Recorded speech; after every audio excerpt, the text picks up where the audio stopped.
안녕하세요. 디온클리닉 홍대점 대표원장 민주도입니다. 1탄을 보고 오셨죠? 그럼 제가 이제 모공 관련 컨텐츠 2탄으로 설명을 드릴 내용은 그럼 모공에 관련돼서 병원에서는 어떤 시술들이 가능하고 어떤 시술들을 했을 때 효과가 좋을지 한번 그런 것들을 한번 소개해보는 시간을 가져볼까 합니다. 당연히 피지 분비량을 줄이고 콜라겐 생성을 유도하면 모공이 좋아집니다. 그렇다면 병원에서는 피지 분비량을 줄이기 위해서는 어떤 것들을 할까 생각을 해보면 아쿠아필 같은 거 있어요. 아쿠아필 같은 게 아아바 제형을 이용해서 빨아들이는 힘을 이용해 가지고 모공을 청소시켜 준다고 생각하시면 되고, 또 하나 이제 먹는 약 같은 경우에는 로아큐탄 이런 식으로 많이 알고 계시는데, 이거 자체가 이제 피지선 자체를 많이 위축을 시켜요. 그래서 여드름이 많이 나는 시기인 사춘기나 20대 전후 환자분들한테 써보면 실제로 여드름 자체도 많이 줄어들고 피지 분비 왕성해서 생기는 모공 자체들도 좀 줄어드는 걸 볼 수 있고요. 실제로 복용을 한 3개월에서 5개월 정도 드시면 약간 그 이후에 반영구적인 효과를 조금 누릴 수 있어요. 왜냐면 줄어든 피지선들이 다시 늘어나야 되는 시간이 꽤 필요해서 어느 정도는 그 효과가 유지될 수 있다 라고 생각을 하시면 되고, 주의할 점 같은 경우에는 전신에 있는 피지선들이 다 말라요. 그러면 제일 흔한 것들이 입마름, 눈이 좀 뻑뻑하시다던가, 실제로 좀 예민하시거나 건조한 피부 같은 경우에는 피부염이 일어나는 경우도 있거든요. 그렇기 때문에 팁을 드리면 한 달치씩 이렇게 받지 마시고 1, 2주 정도로 약을 한번 복용해보고 본인이 느끼는 어떤 부작용들이나 불편한 점을 감안하면서 조금 길게 3에서 5개월 정도 약 복용을 하시면 충분히 도움이 되실 수 있습니다.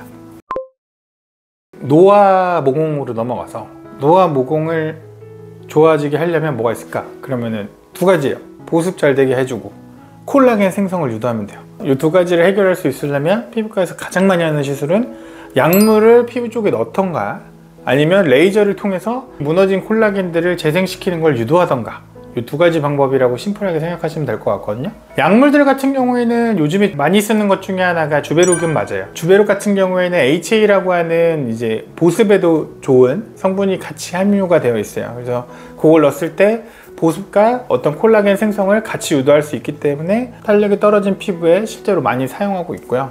두 번째는 요즘에 되게 많이들 좋아하시는 스킨 보톡스예요. 그 보톡스 독소를 피부 겉면에다 얇게 놓게 되면 실제로 모공 주변에 있는 근육들, 아주 미세 근육들도 조금 릴렉싱 되면서 실제로 피지선도 분비량이 줄어들거든요, 보톡스 때문에.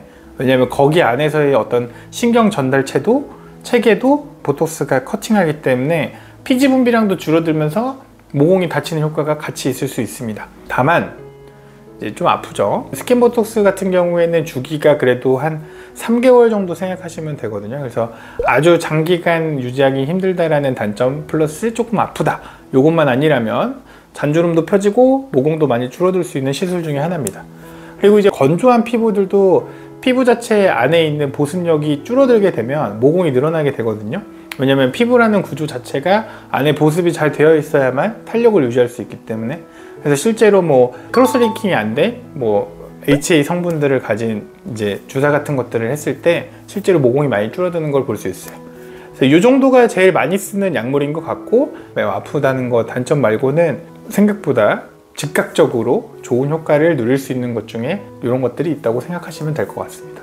제가 아까 약물이랑 레이저가 있다고 그랬잖아요. 그럼 레이저가 있어요. 레이저는 환자분들이 레이저가 뭐예요? 이렇게 물어보면 저 이제 광열 반응이라 그러거든요. 그러니까 비스에너지를 열에너지로 전환하는 기계라고 생각해 주시면 될 것 같은데, 피부 표피에 있는 열을 가하지 않고 피부 안쪽에만 열을 스며들게만 할 수 있다면 무너진 콜라겐들이 자가적으로 회복이 돼요. 그래서 그 과정을 유도하는 게 레이저다. 그러면은 레이저들이 어떤 것들이 있느냐? 가장 흔하게 쓰는 것들이 이제 제네시스 레이저 같은 것들, 그리고 다이오드 레이저, 저희 병원 같은 경우에는 이제 디오레 레이저라고 하는 레이저도 쓰고요. 요즘에 일본 환자분들도 많이 찾는 포텐자 같은 것들도 있고, 고전적인 프락셀도 있을 수 있고요.